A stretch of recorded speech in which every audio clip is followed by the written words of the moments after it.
Welcome back, my loves, to the Brittany Renee Experience. I am so excited and so grateful today for the guests that we have. We're going to get into all things energy, collective energies. We're going to let this beautiful soul who I'm about to introduce talk to us about all of her amazing gifts.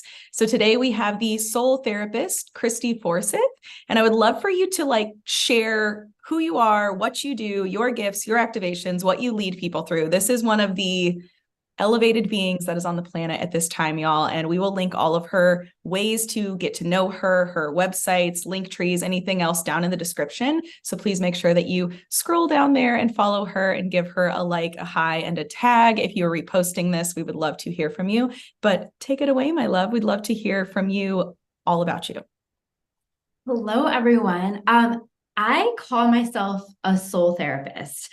My background is in mental health counseling. So I'm a licensed mental health counselor. And as I was going through my spiritual awakening, started to reconnect with these gifts and these ways of intuitively connecting that I hadn't been connected to in quite some time. So I intuitively connect with energy. I read people's energy fields, their purpose, the collective energy, the energy that impacts each and every one of us. I also connect with angels. It guides the process of all of the work that I do. I am a certified clinical hypnotherapist, so I do hypnosis sessions with people. I am an energy worker, so love to work on energy and provide healing. I always see at the root of everything that I do that I am a healer here in this world. And so I bring all of that together to provide a service that I call soul therapy, which is essentially an intuitively led life coaching process. And I just love to do it. It's so much fun. It's so amazing. I'm watching this planet wake up, right? And I'm working with so many incredible humans who are going through this process and who are wanting to understand their energy field and understand how the collective energy is impacting them, to understand angels and how all of that works, and just to connect with their higher power. I think that that's such an important and powerful thing for us to do. I love that. We share so many similar things. And I know the first time we talked, which has been a while now, I Yeah. remember getting off of the call thinking I'm just so grateful that we are able to bring this medicine to the planet at this time of the greatest awakening, right? It is just the coolest thing. And I love talking about all of these pieces. I want to right off the bat jump into collective energy. And I know this is something that you also focus on. Collectively, I'd love to hear kind of where you're feeling things are at. And I also love the hypnotherapy side. We just did the Brittany Renee Experience in New York, and we had a hypnotherapist there. So I'd also love to hear, almost partnered with the collective, of what is coming through kind of collectively in the hypno sessions, if you're open to sharing any of that, to just kind of let everyone feel and know from your channel what's happening. Yeah, we are really heading in this direction of making some important decisions for ourselves individually and also for ourselves as a planet. And my sense, whenever I connect with this, I get that message of we get to decide how hard we want it to be.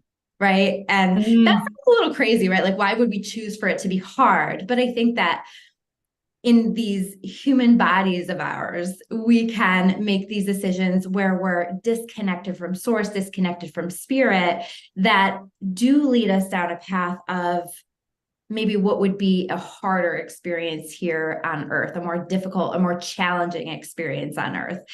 And so I feel like right now we're in this place of taking a look at, where do I want to go next? What do I want to do? And there really is this decision between love and fear, the only two energies that actually exist here on this planet. Yes. And so I'm finding that for so many people, and for us as a collective, we're taking a look at that and saying, do I want to go in that direction where I'm allowing my fear to control the life that I'm living, the choices that I'm making, the way that I'm experiencing my life, my day, myself? Or do I want to lean into this love and the unknown and the path less traveled and stretching and experiencing and doing things in a way that's different than we've ever done them before. There's this real call to move out of our comfort zones. Oh, there's just like so much that I want to say to this piece. So I know one thing that came up a lot at the experience, and I'd love your answer on this, is some people are getting called into these spaces that it's such a drastic flip to come into what they're like, I know I have to do X, Y, or Z, that there's so much fear, right, to overcome. And there's so much like getting in your mind around, but society says this, my family says this, right? All the programming that you have to like get on top of. What is like a system for the listeners who are like, yeah, well, this is all great to say, but like, how do I get from where I am to where my soul is telling me I need to be, or my angels or guides are telling me I need to be, when it feels like I'm climbing Mount Everest? Are there like tools or mindset tricks or hacks or process that you feel really works for either you or you've, coached through with clients? I think that it's a series of small choices. I don't think that we have to be from point A to point B, like this huge step, this massive change overnight. And I think that sometimes we can look at that, or we can look at someone else's journey and where they are. We might perceive that as like they're further along on their path or their journey. And we can look at that and say like, how the hell am I going to get there? I have no idea. But I think that it starts with just this series of small choices, these small decisions to just like push ourselves out of our comfort zone, even just a little bit, to honor our intuition just a little bit. Because I always say that when we're following our intuitive path, I love to connect people with their intuition. When we're following our intuitive path, it's like this series of following these breadcrumbs along the path anyway, right? I don't care how intuitive you are. A lot of times you don't know what the end of the path looks like, or the direction that you're going, or we find a lot of surprises along the way anyway. So we think just like this willingness to lean in to that inner compass that we have within us, and to let it be that guide every step of the way, because each and every one of us have that. So just like tuning into that and letting that help us to decide, even in the small choices, how do I want to spend my morning? That's a choice, right? So you might say, okay, I'm going to start to change the way that I'm spending my morning so that it feels like I'm more in the energy of love versus more in the energy of fear. And it's like this progression and this growth, and it gets to be whatever it wants to be. It doesn't have to be rushed. It doesn't have to be overnight. It's just a journey. I love that answer so much. And, one of the pieces that like with my clients, I'm constantly saying very similar things is it's step by step. Right. And, when we see mentors and we see, guides like we are right now, and leaders, we're like, well, people think it's just so easy. Like they just make it look so easy. And I mean, I'm the first one to get vulnerable and be like, oh, I am still in a process of my own stuff all the time. And I'm just utilizing tools that I've been utilizing over and over and over, and letting that internal compass pivot me, even when it's uncomfortable, even when I don't know what's on the other side, even when it seems crazy. It's this internal trust that has to be built. And so I like to call like the trust muscle. I'm like, you have to learn how to stretch that. And it is uncomfortable, but the more I think we allow our intuition and those breadcrumbs to be followed, then it's like, oh, wow, that's kind of surprising. I didn't think that was going to happen. Right. And there are these, I call them like what we might call happy accidents that happen that are actually super aligned. And one of the ways that I know for me helped me with my daily mindset and still helps me is I have like morning ritual, and that's my matcha or my tea or my coffee. And I sit and I pray over it. And I literally just pour into that drink. What are my intentions today? Like, what am I like literally breathing, drinking into my being? And then I have a whole skincare routine that I've like now accumulated all these beautiful little glass bottles of skincare, because that to me is like aesthetically something I really enjoy. And I just anoint myself in this way of kind of washing off things that no longer serve me, and then layering on all of the layers that I want to have around me. And it seems maybe silly to some people, but just the intention of creating things like your morning drinks, your morning skincare routine, your morning movement, like whatever that is, making those intentional and pouring love, I think is such a game changer. And I think that's how we start, right? We start by these little pieces, and then it rolls into more parts of our day and our experience and all of that. Right. I think that intention is literally everything.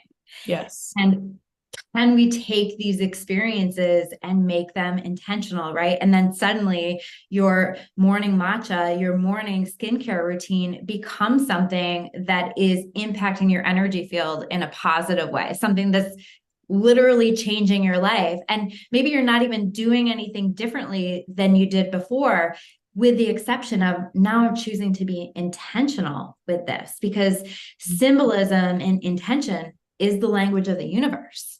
So as we say, this is what I want to create through this skincare routine process, then that's exactly what we're creating. And that's so incredibly powerful. And then doesn't the world become so much more magical because we've made it magical?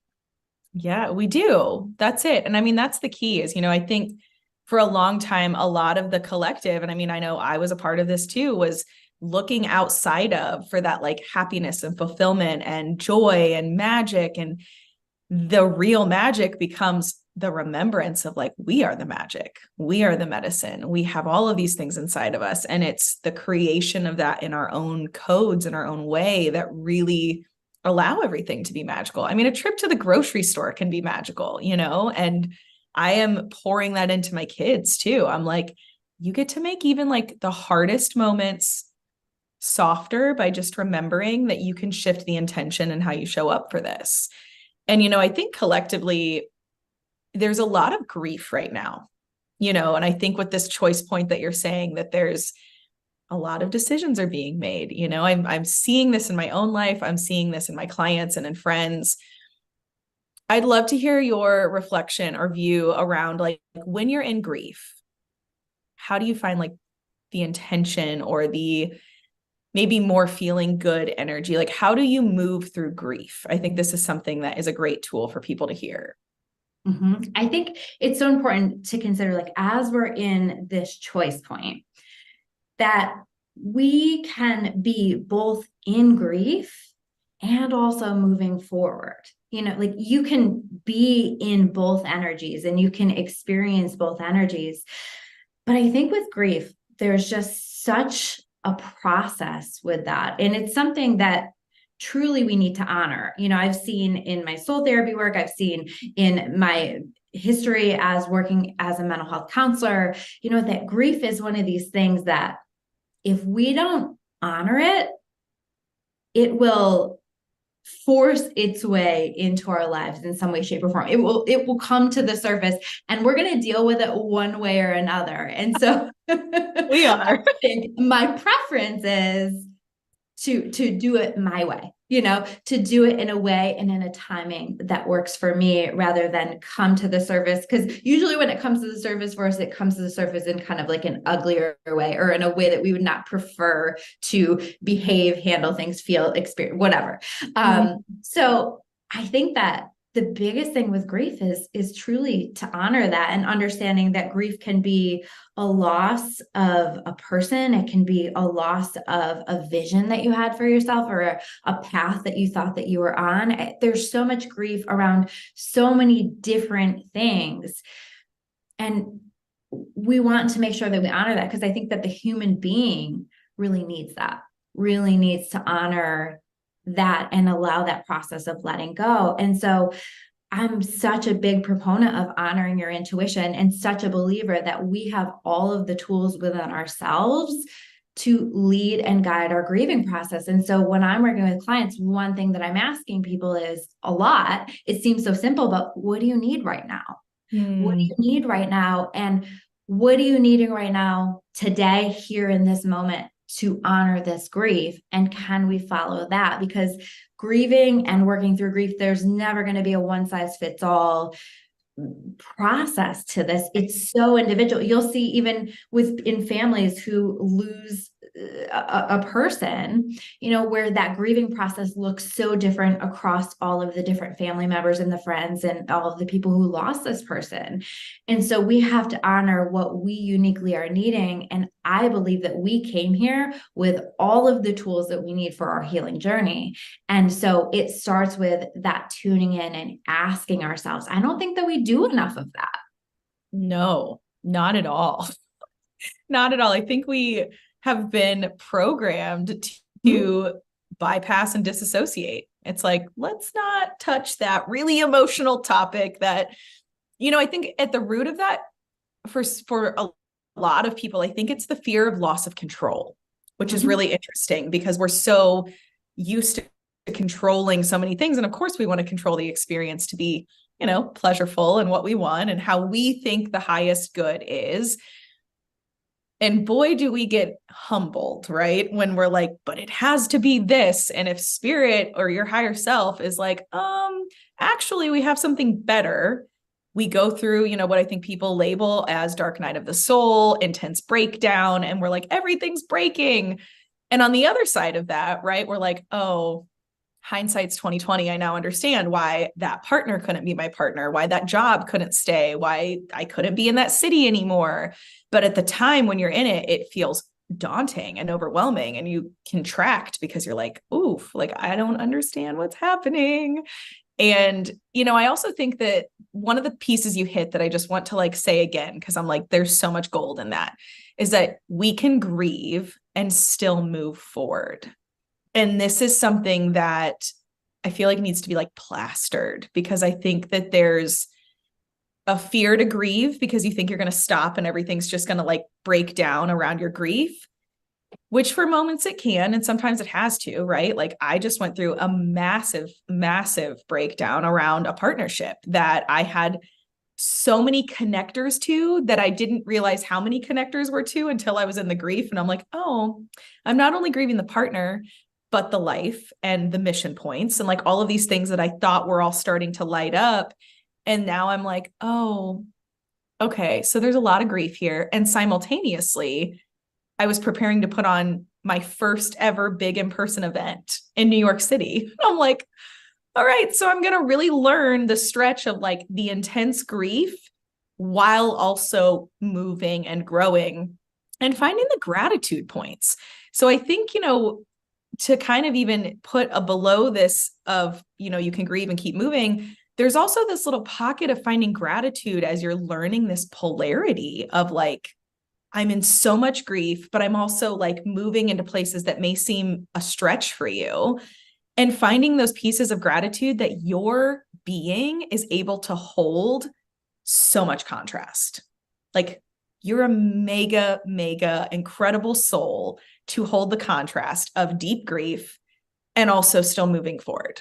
Like that's magic in itself, in my opinion. Absolutely. It's so magical. 100%. It doesn't feel like magic, but it is. It's a superpower. But I do try to see everything as beautiful. I mean, I'm not always there, right? But I do try to see it as that because even even if we watch like a really sad movie and we step away from that, and we've like cried and sobbed, or at least me, the empath in me is always like sobbing with these things. So I step away from that, and there's like this, even with that, something that isn't real, there's this release that comes from that, and like this beauty in that, and just like there's a feeling that comes in after that that's really beautiful if you truly tune into that and honor it. Mm-hmm. Yeah. And I think that, I tell people, I'm like, we hear the saying like, my cup is full, right? Or like, my cup isn't full, right? And I tell people, I'm like, you have to imagine your energy field, your emotional body is a cup. And if you're at the top and it's overflowing, there's not really much room for you to feel any different until you literally pour out the cup and you allow something different to come in. And that pouring out is crying or releasing or grieving or whatever it needs to be, because there is beauty in that. And there, our humanness is supposed to go through these cycles where we have these emotional lifts and releases. And I mean, movies, I'm the same way. Like I went and saw Avatar last year and I was a mess. Like I literally came out of the theater and I ended up doing a TikTok right after because I was like, there was so much resonance and so many codes in that new Avatar that just rocked me. And I was like crying and I'm like, oh my gosh, if you are a spiritual being, you have to go see this movie because there were just so many points in it that had me emotional in the best way. And when I kind of got over, the emotion, I was like so grateful. I'm like, I'm so glad I went to see that. I'm so glad that I allowed myself to be emotional and to feel it because I felt this like breath almost that came after it. Sure. Yeah. And the thing is too, I think that when we're here on earth, like we have these grieving experiences and we have these lessons and these challenges and these things that we're working through.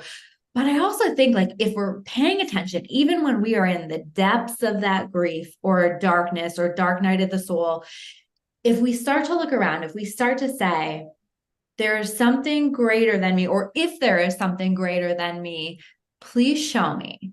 Please show me the way. Please guide my process. And please, can you, by the way, because I need it, show me a little bit of magic. And I've noticed that the second that we start to ask for that, people get that. Now, do we have to pay attention to that? Yes, because I will have so many people say, oh, I had this happen and I think it was kind of magical, but I'm not really sure. And it totally was, right? But we have been taught to not trust ourselves and to not trust our intuition. But if we're starting to pay attention and we're starting to honor it, it's so incredible. And as you just start to like crack the door open a little bit to the magic, even when you're in the darkness, you start to see and you start to understand how truly supported and guided we are here on this journey. And once you like truly connect with that energy, it's real hard to move away from that. It's the most beautiful thing. That's my favorite part of the work that I do is when people get to that place where they come in and they're usually crying and I'm usually crying right along with them. And they're saying, Christy, God is real. The universe is real. The universe has my back. The universe is supporting me. Here's all of the evidence of all of the ways that this showed up. And they didn't do anything special that somebody else can't do. It's just a matter of saying, show me. I'm open to it. I want to see it. Even if you're skeptical, I think that's one of the most important things that we can do because it helps us to not stay always, to not like live in that energy of the grief or the heaviness, because we're not meant to stay there. We're really freaking magical here in this world. And we're meant to understand that and know not only how supported we are, but how powerful we are as co-creators here in this world. And I also think that there's something to be said around allowing yourself to just get it out in the moment that it's there and realizing like it doesn't stay like that forever, right? We're always evolving. We're always changing. And sometimes, grief and sadness can feel all consuming and it does change. Like, even if you're like, there's no way I'm going to get out of this, it will shift. Like the sadness will finally dump. You will move forward. And there's always going to be with certain things, whether it's maybe a person you lost or something like that, that I think you just have that little tinge of like, I can feel it in my womb, right? Like I miss that or that's sad, but it's not I'm breaking down and everything's, collapsing around me. And I think we also get in our own way when we're going through these cycles of shift and change where we're like, well, I just have to keep it together. Because if I keep it together, then everything's going to be okay. And like you said before, it's like, we can either grieve it when it's there or it's going to come back around in some other way where God is going to say like, and it's time. Now's the time. Now we're going to like dump it out and we're going to grieve because we should have done that 5 stops ago, but we kept holding it.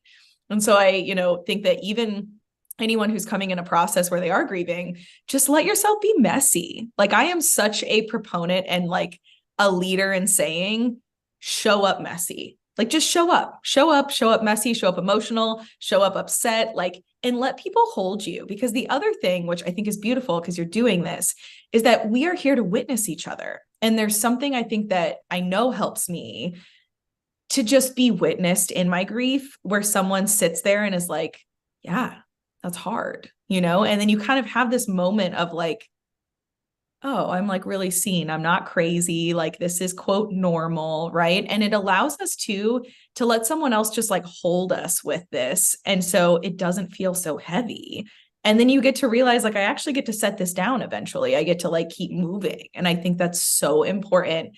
And I really feel collectively that's what we're starting to come into more is like allowing ourselves to just be witnessed wherever we are.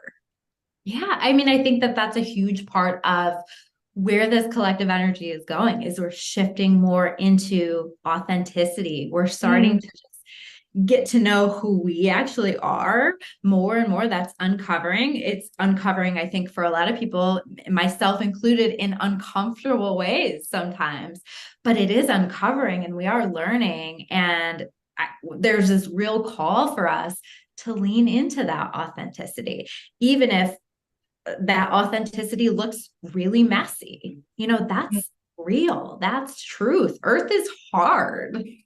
So hard. It's really magical, but it's really hard.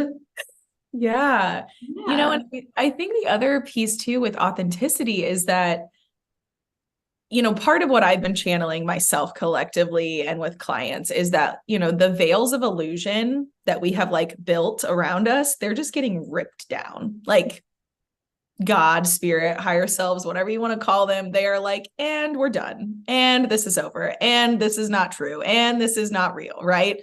And it's like these curtains are just falling and falling and falling. And it's so wild to me because authenticity was a word for me last year. I choose a word every year. Me too. And I always am like aware that, right, whatever word I'm choosing, it's like anything that's not that is going to get side swiped. And I'm here for it. But I chose authenticity last year. And it's been an interesting year. And what I find so beautiful and magical is that I've stretched that trust muscle so hard that even though there's been big grief and big, you know, loss in a lot of my personal space, there's also been so much room for really magical things that I've been trying to manifest forever that just started like flying in. And it was like, this is what happens when you stay on course and you stay committed to, I'm going to stay in my rituals. I'm going to stay praying or meditating. I'm going to lean into my people. And it feels almost like miracles just start raining down when you kind of surrender, which I would love to talk about surrender, but you let your hands go. You know, I tell people, I'm like, when you're squeezing something, because you're like, this is falling and this is falling and this person's leaving, and you're just trying to grab and grab and grab. I'm like, that doesn't feel good. And you're like elongating the process to the miracles that you've been trying to call in for a really long time. And as much as people may have potential or things may have potential, there are also things and people who aren't potential. They're like, they're ready. They're like, this is what you want. This is what you need. Cool. I'm ready to deliver that. But the longer you're holding those characters that aren't supposed to be that, or places or things, you're blocking someone else from coming in. And so surrender has been, that was my word last year, was surrender. And surrender is one of those that people struggle with. And I myself even struggle with this still sometimes, but I'd love to like riff on surrender for a minute, because that's to me like such a huge piece of this process. That has been my lesson for a very long time. I have learned a hard lesson. You know, I am a control freak in reform, I would say. Me too. And by the way, very brave word for the year, because whenever we're setting that word for the year, I mean, that's an intention, right? And we get what we ask for. Yeah, we So do. I'm always like very carefully choosing my word, like what lessons am I prepared to learn? Because I understand that when I set that intention, I will be learning the lessons around that word. To come back to surrender, it's been such a journey and a process for me with that. So it kind of goes back to my own spiritual awakening and that the beginning of that process. So I was working as a mental health counselor, got to a place where I was wanting to spiritually connect more. There was just this feeling within myself, like there has to be more to life than this. I'm a very routine person, very structured person, and I was so much more so that back then. And so I started to just kind of look around and explore different things. And through that process, started to have all kinds of intuitive experiences and just this expansion. But it really was regularly and consistently pushing me out of my comfort zone, right? Like the job that I had you asked me 10 years ago, I would have said, I'll retire from here. I'm happy, I'm safe, I'm comfortable, and I haven't been comfortable since 2014. Like, because I find that when we are surrendering, when we're following our intuition, our spiritual path, that our guides and our angels and our higher power really love to stretch us out of that. So that started to look like, okay, now you are connecting in these ways, and now that's not working so well within your counseling sessions. Like you can't acknowledge the angel that's standing in the room with you, and that that's a little difficult. So it led me to create the work that I'm doing here, but there was so much surrender involved in that, right? It started with, okay, how do I start doing this on the side to honor that? And then got that call again, like, nope, it's time for you to make the full jump into this, doing this full time. No extra money in the bank, no savings account, nothing. And it was just like, but this is what I'm feeling called to do. And I took that leap. And I'll be honest in saying that, like, a lot of times when we take a leap of faith, I think, it takes a little while for us to feel that support from the universe. And that was so true for me, right? I was in a place where I was like, I don't know how I'm going to pay my bills. I was behind on my house payment. But what was really cool is, like, all along the way, I just kept having these little magical occurrences that would just show me how supported I was. And I always say, like, I have a stubborn heart, right? And my heart was like, this is what you need to be doing, even if it doesn't feel safe, even if it feels uncomfortable. And it just led me down this journey of all of these different choices. Part of that was all of a sudden I got this intuitive prompting that I needed to start to make videos. And, like, I am actually incredibly shy. And for a very, very long time, public speaking was really difficult for me. In fact, I was, like, always aware that somehow I was going to need to be doing that. So I would, like, push myself a little bit. But you met with Nicole Eaton a few weeks ago. Yes, she'll tell you, when we were preparing when we did our first video together, I had a panic attack in the middle of that. When we were preparing for our first speaking event, I almost quit 2 nights before, a full panic attack right in front of her. She was probably like, what the hell did I get myself into? Right. But so when I got that prompt that it was time for me to start making videos on my own, I was like, you've got to be fucking kidding me. Like, no, I don't want to do it. Right.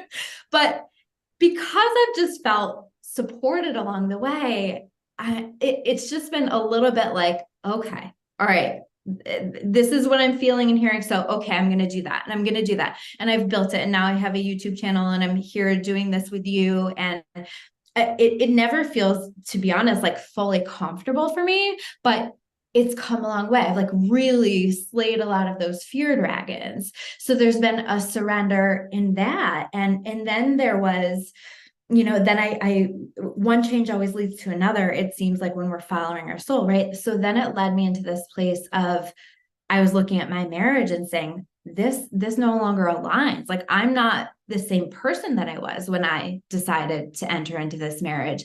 But I had recently started doing this soul therapy work and couldn't afford to move out, right? That led to this process of me living in a home with my ex-husband for 4 years, through COVID, through everything. And so talk about, like, this need to have faith and surrender, and to kind of just surrender to the process of that. That was, I kept saying, okay, I don't know why I'm here and I'm stuck in this. And, but I'm just going to trust this journey and trust this process. And eventually it led me there. But I think that part of what I needed to learn was surrender so that I could help to lead other people through it, because sometimes it doesn't happen right away in those moments. Divine timing is a real thing. Yeah, it is. Right. And I had to learn that. And that massive faith of, I could stop doing what I'm doing and get a different job and be able to move out. And that would be a choice and that would be a different experience. But my heart, my soul knows this is what I'm supposed to be doing. And so there was like that stubbornness within me that kept pushing me, but also that surrender in me, understanding that I'm being led. And if I can just trust myself in where I'm being led, even if it's not my timing, it's God's timing. Okay, I'm just going to let myself be along for the ride. So it's been quite a journey for me. Thank you so much for sharing just so openly. Your story is beautiful and super resonant to me.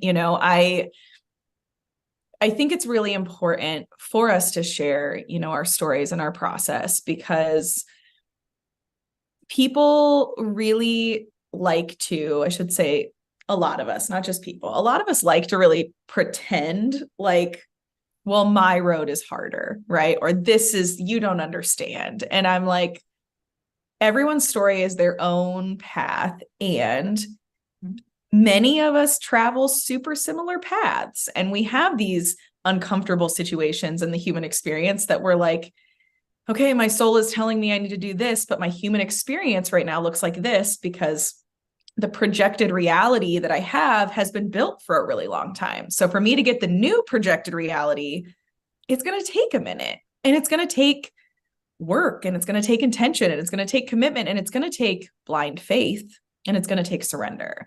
And I think that, coming into soul-driven work, which is something that for me has really been coming through, is helping people start their businesses around what they're here to do. And yes, a lot of people want to become coaches and entrepreneurs, but there's a lot of people also who just want to be more in tune with their soul, more in tune with love, more in tune with being just authentic where they're at.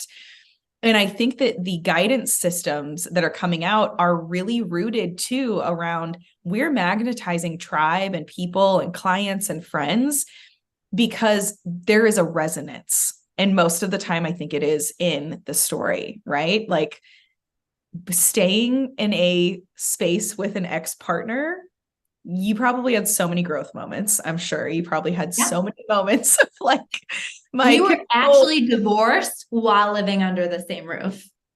And by the way, through COVID, right? So like when the world shut down, there we were all in a house together.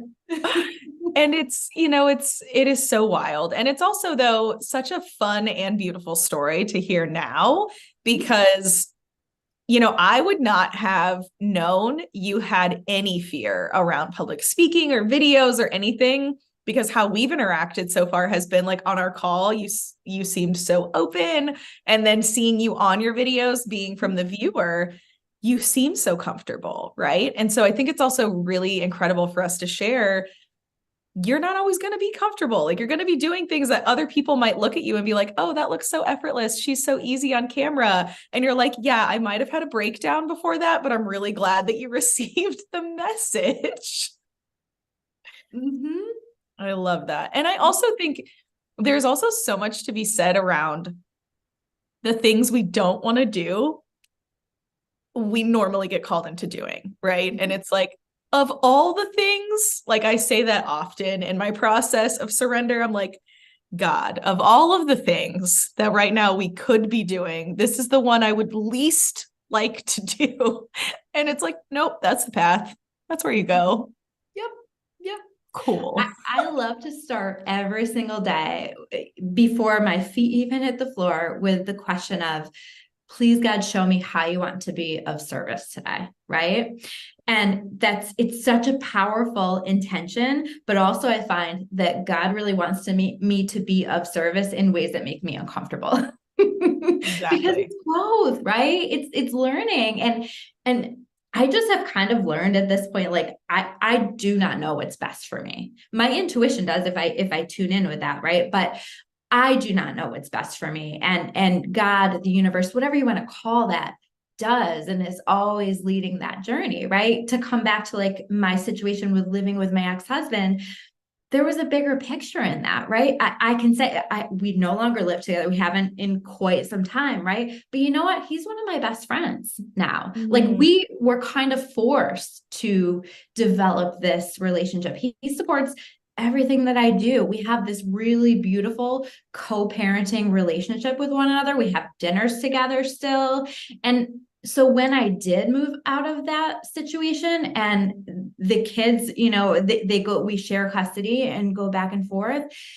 They have never seemed to have an issue with that. But I think it was because they not only had so much time, but they got to see that my parents still like have this connection in this relationship and they honor one another, right? So like there was something bigger in that. And so, yeah, was that uncomfortable? Hell yeah.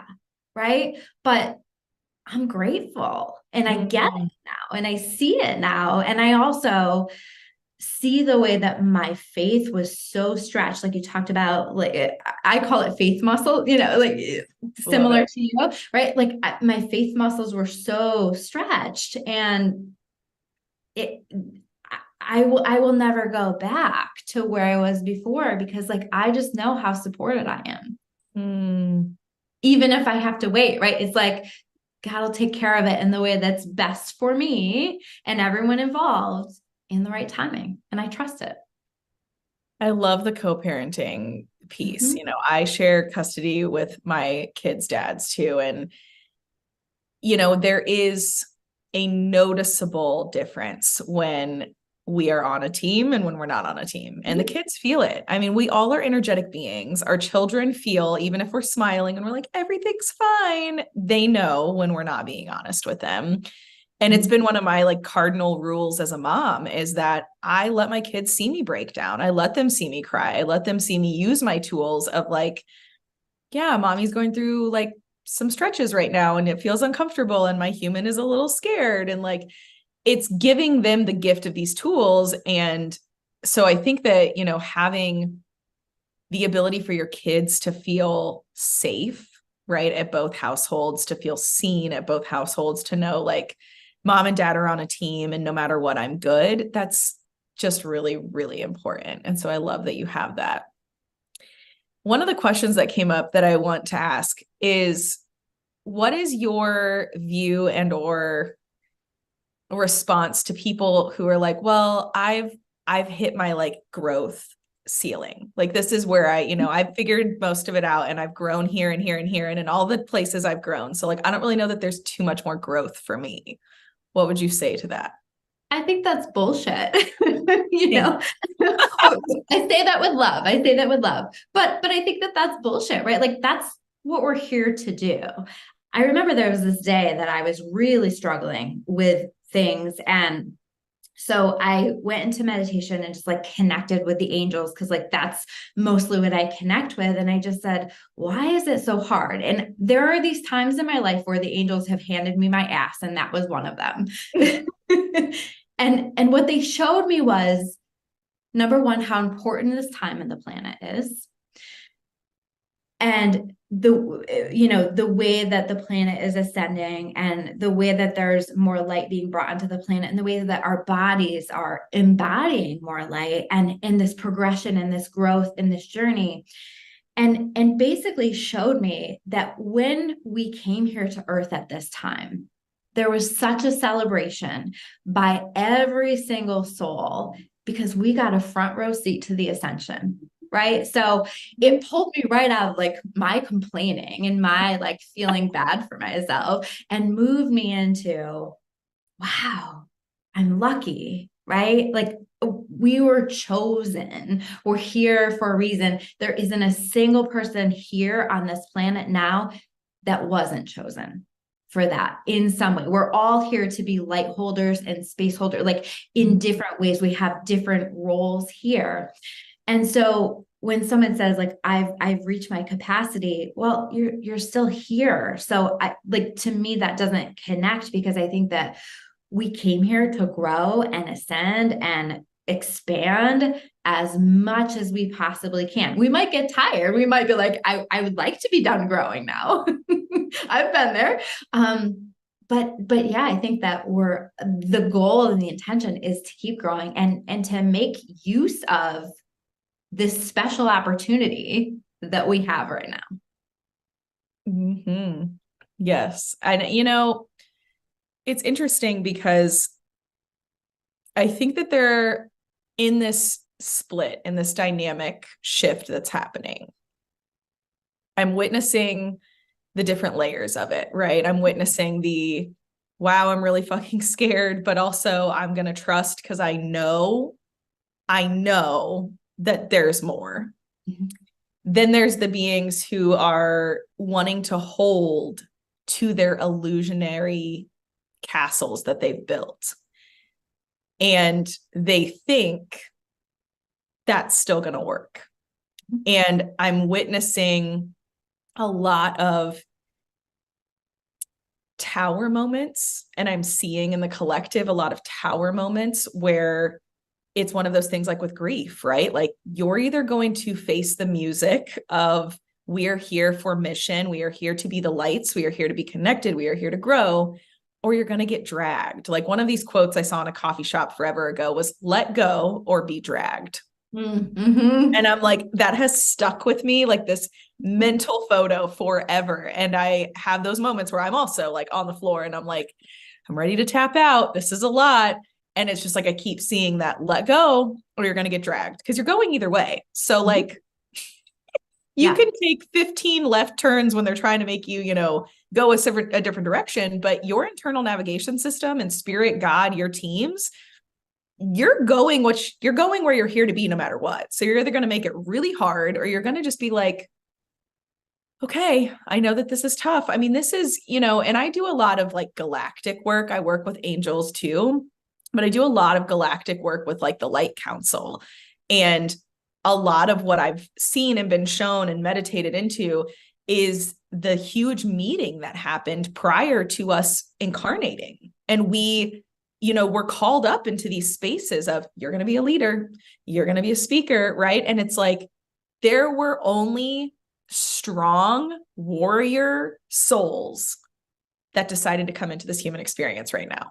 And so I think when we get into that victim of like, woe is me, like, why am I having to go through this? I'm like, you're a warrior. Like you're forgetting you're a warrior right now because the human experience is really dense, but you're a warrior and you're here to fight battles that we chose, that we were called into, that we said, yes, I'm going to do that for the collective, for our children and our grandchildren and this planet.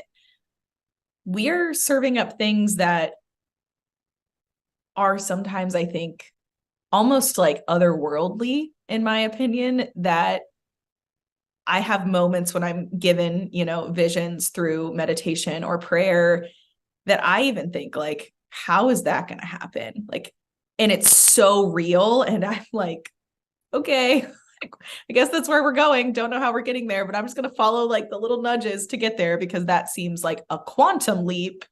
But that kind of feels like collectively what we're stepping into too, is I think some people are starting to follow breadcrumbs. Some people are leaping into new spaces. And then there's the people that are still really like hands clenched, like, nope, stay in here. This is comfortable. Don't pull the blanket on me, please. Yeah. And all of it's okay. Right. Because we're all going to get there. I always say, like, we can either swim against the current or we can flow with it. And that's just so what I've had to learn is like, stop trying to control it, stop fighting it, and just flow with it, because you can only fight it for so long and you can only numb it for so long. I'm finding with a lot of people too, like the ways that maybe they've numbed it or avoided it for a long time. Like, I'm just going to stay over here because I don't want to know about all of that stuff. Like, it's not working as well.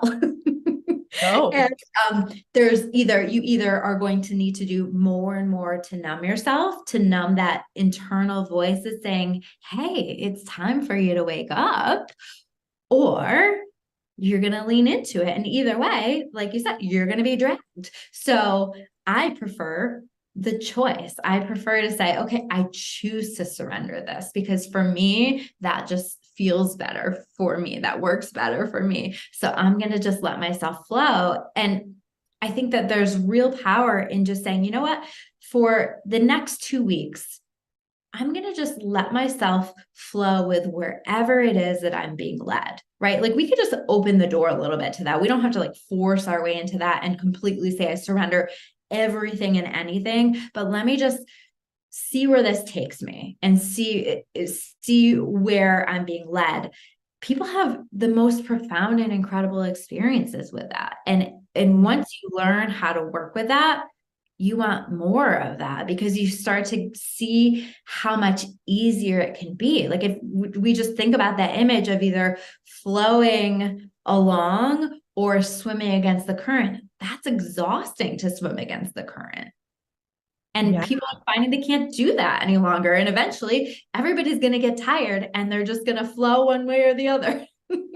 Right. I know. I think too, some people say, well, how do I surrender? Or like, how do I know if I'm in surrender? Right. Like surrender seems to be kind of this like elusive word to a lot of people.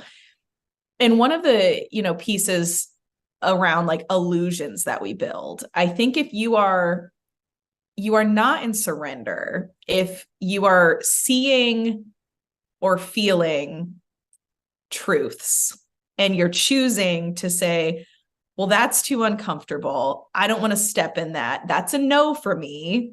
I'm going to keep over here, even though I know this is kind of surface and this is maybe not really true for me, but like, this is what I'm used to and this is comfortable. That's not surrender. And then people try to then come into, I think, say, well, I have free will. I get to choose that.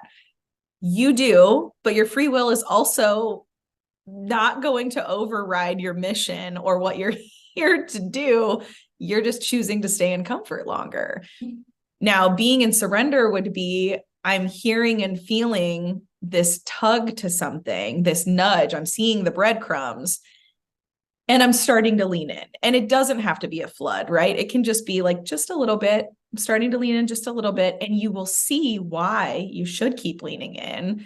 And it makes it easier to open that door more, right? Like, oh, I actually feel safe to be here. But it's not comfortable. Surrender is not comfortable. Sometimes it is comfortable. Most of the time it's not. However, I think that the people and the souls right now that are choosing to go against the current's just getting stronger because I see the current as the collective, as the consciousness. And the more people that are like, heck yeah, let's go, right? This is the direction. You're literally holding on to like twigs in like a tsunami and it's going to break and you're going to have to just go. And, I say this to say too, to any listeners who are maybe feeling us talking about this and you're like, oh, I'm that person. Like I'm trying to like hold on to the old. I'm trying to stay comfortable. You get to make the active and conscious choice every moment to change that. Like right now, if you're driving and you're listening to this, if you're watching us on YouTube, you literally get to say like, what am I holding on to that's not really true for me?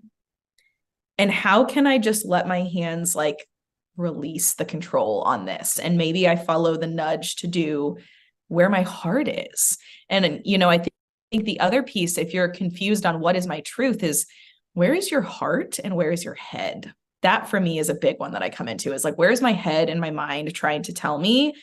And where is like my heart's truth and my intuitive, like that gut feeling, right? Like those normally align. And then what is my mind, which is all my programming? What is that telling me? And you always want to lean into that heart space. I don't know your take on this, but that for me has been a good like meter. Like, where's my heart at? Absolutely. I think that it leads the way, right? It's that connection, that soul connection that is always leading the way. And I found with people with surrender too, like we can say that we've surrendered, but I think there's like a real process around that as well, right? So like you're going to move in and out of that. I still do it. Yeah, me too. We're human, right? So it's like, okay, I choose to surrender this. And then 5 minutes later, you catch yourself like thinking about it and trying to figure out how to control the situation. So what I have said to people too is like, just as often as you catch yourself, keep handing it up, keep literally saying, I choose to surrender this. Because to me, that's where all of the magic is, right? Like when we truly like connect, even just for a short period of time to that energy of surrender, because it is an energy. Mm-hmm. it's this opening, right? Because all of a sudden you're stepping out of the way and you're creating this space where you are allowing for your higher power to step in and to lead in the way that truly is best and right for you. And so a lot of times when we're finding ourselves feeling really stuck, it's because we haven't surrendered it. We haven't relinquished the control. And the second that we do, I've had experiences where like immediately there in that moment, things change because, and I've had to learn this, right? But I've let myself get to places where I have been like so broken and battered trying to control a situation that I'm literally on my knees saying, I don't know what else to do. So I guess I'm going to surrender it now, and truly have had to get to that place through the hard way. So we can get there the hard way, but I think we can also let that be a little bit easier and say, oh, here's me trying to control this again. I choose to surrender this. And we just keep doing it until we get better at it, until that brain of ours stops trying to go back into it, trying to control it. And so it's a process and it's a journey. So we'll move in and out of that, but being really intentional with that is helpful rather than getting to that place where we're like broken into surrender. Because certainly I've been there many times too. Oh, same. It's the worst. And I know it too, right? It's like I can see, I see me swimming against the current and I see me trying to hold. And I'm like, my higher self is like, what are you doing? Like, you already know this isn't going to work. And I'm like, well, I'm going to throw my tantrum right now because this is just where my human is at. And it's okay. It's all tools. The human experience is so dense. And I think when we just remember that, our souls are not used to being in this sort of an experience, it's why it's uncomfortable. And it's why we're warriors. And it's why we you have to laugh about this process, because even, the leaders that are leading this ascension process right now, we're right beside everybody else in our own process, right? There's no, I'm ahead or I'm better or I've figured it out. No, we're all in our own space. And even when you have a whole toolkit, you're going to have to use the whole toolkit. So if you just have a couple tools, you're using a couple tools, like those of us who have the whole toolkit so far, and there's more, right? There's like another layer and another tier. It's like, well, whatever our experience is going to have to use whatever tools we have. So it's just this added on to process. And so no one is alone in this. No one is alone in the growth. No one is alone in the, I'm going to swim against the current today. It is just a practice of embodying that today I'm going to choose as much as I can to let God, the universe, my angels take what I can't control as much as I want to. Mm-hmm. Yeah. And then part of it gets to be an adventure, right? Can we frame that as an adventure and start to see it in that way? Because I think that just feels really different. That has a very different energy to it than feeling powerless or feeling like you're handing your power away, right? You're really leaning into your power by leaning into your higher power, into your higher self, and working with that energy, choosing to let your human get out of the way and let your soul do what it came here to do. So as we lean into it, can it be an adventure? It can feel like a lot and challenging, right? But can we say, wow, that's an adventure? Wow, that was a way that I was really challenged, but I just love the feeling on the other side of that. Like, you've used that word warrior a lot. I always say, call us warriors of love, right?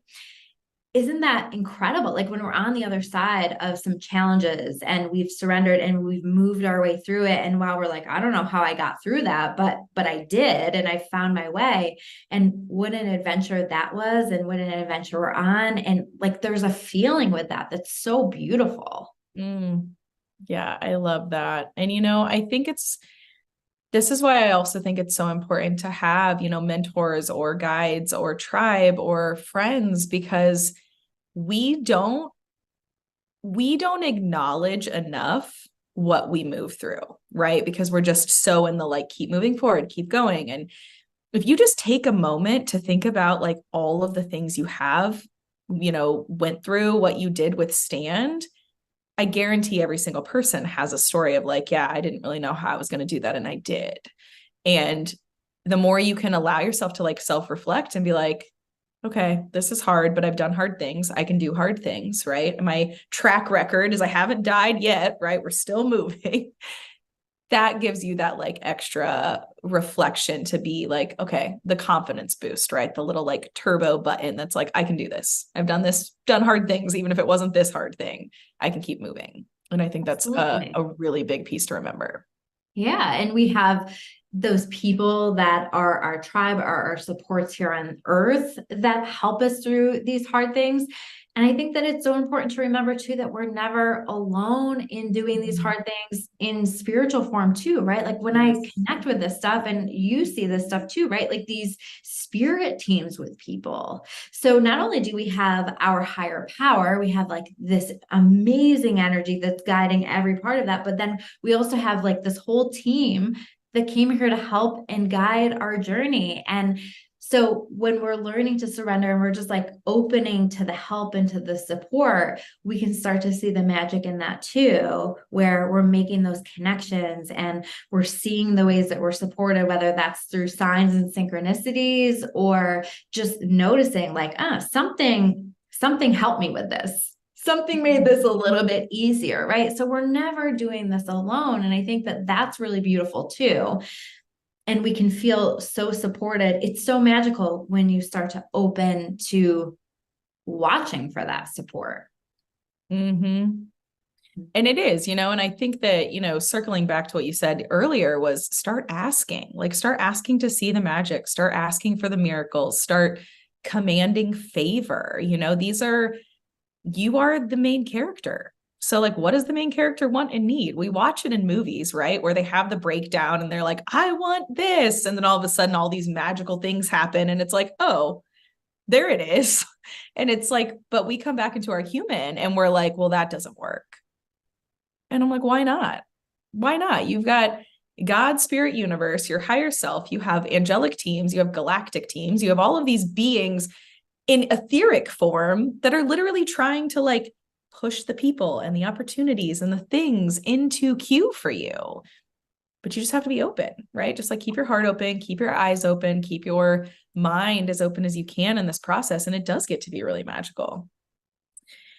I would love for you to share, as we're kind of wrapping up the session, how people can find you, any exciting ways or spaces that you're going to be in that people can, communicate, or I don't know if you guys have, I think you have an event coming up with Nicole, right? I do. Yeah, we have our Quantum Globe event coming up in Orlando in February. So, and I have all of this listed up on my website at discoveryawakening.com. I also want to highlight my membership because this is like my favorite thing that I'm doing right now. So that's at claritybychristy.com. That is a space where we're covering all the things spiritual, metaphysical, personal development, all the things. And so I created it because actually in my coaching that got to a place where it was like, there's only so much time in the day. So it was really hard to fit all of that in. And I'm still doing that, but I wanted to create this space where people could do that work and be on a self-led journey if they wanted to do that, but also just as a supplement to the work that I'm doing. I have energy sessions up in there. I know so many people that I connect with are very sensitive to energy, and they're basically designed to support your energy field through what we have going on through the month. So I have an energy session for the month, and I have an energy session always around the full moon, because we know that that can tend to be a more intense energy, and readings and classes, just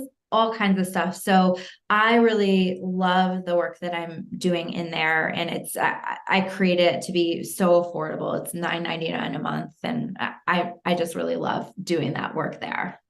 I love that. Thank you for your medicine. Thank you for sharing space. For those of you who are on with us, please make sure that you go and check out the offers. The event with Nicole is going to be great. Those of you who have been on the podcast, you have heard Nicole. She was in a few episodes back. So these two are power besties that are just helping you guys have the most incredible support and softness in your awakening. So please make sure that you find and connect with them. Thank you so much for being here. Are there any like closing notes or anything you want to say before we sign off? I think that the most important thing that we need to be connecting with right now is our light. I think that like through all this process, it all feels really serious, as we talk about, oh, well, the planet is waking up and we all have an important role. And I find like actually some people feel really overwhelmed by that. Like, wait, what am I supposed to be doing? Right. And whenever I connect with the message around that, I always get this message that the most important thing is for us to be individually focusing on how do I best connect with my light? How do I best raise my vibration? How do I best take care of me? How do I best work through my grieving, work through my healing? Because by doing that, we are brightening our light and we're going to be shining our light on other people. And together we light up the world, right? So I think that that is the primary focus for all of us right now, and a huge message that comes through for me all the time. So true. So incredible. A great way to end the episode. For those of you who are new to the podcast, thank you for listening. Thank you for sharing space with us. We will see you next week and we love you so much. Bye. Bye.